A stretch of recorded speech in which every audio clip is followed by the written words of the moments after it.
দক্ষিণ আমেরিকার কিছু অংশে দৃশ্যমান হবে। বিজ্ঞানীরা বলছেন এটি একটি বিরল অগ্নিবলয় তৈরি করবে। এই বছর চাঁদ পৃথিবী থেকে স্বাভাবিকের চেয়ে বেশি দূরে থাকবে, তাই চিলি ও আর্জেন্টিনার কিছু অংশে সূর্য থেকে আসা এক ধরনের আলোর বলয় প্রত্যক্ষ করতে সক্ষম হবেন।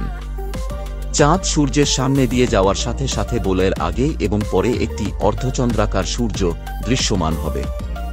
সূর্যগ্রহণের পথটি উত্তর প্রশান্ত মহাসাগরে শুরু হয়ে লতিন আমেরিকার আন্দিজ ও প্যাটাগোনিয়া অঞ্চল অতিক্রম করে আটলান্টিকে শেষ হবে।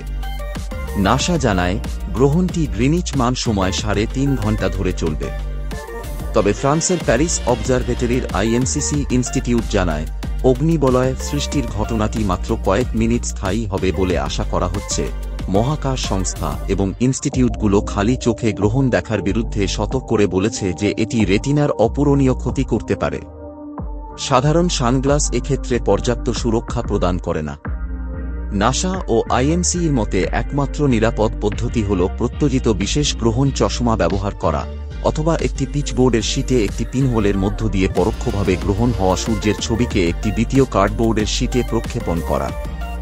পরবর্তী আংশিক সূর্যগ্রহণটি ঘটবে 2025 সালের 20 মার্চ, যা মূলত পশ্চিম উত্তর আমেরিকা, ইউরোপ ও উত্তর পশ্চিম আফ্রিকা থেকে দৃশ্যমান হবে।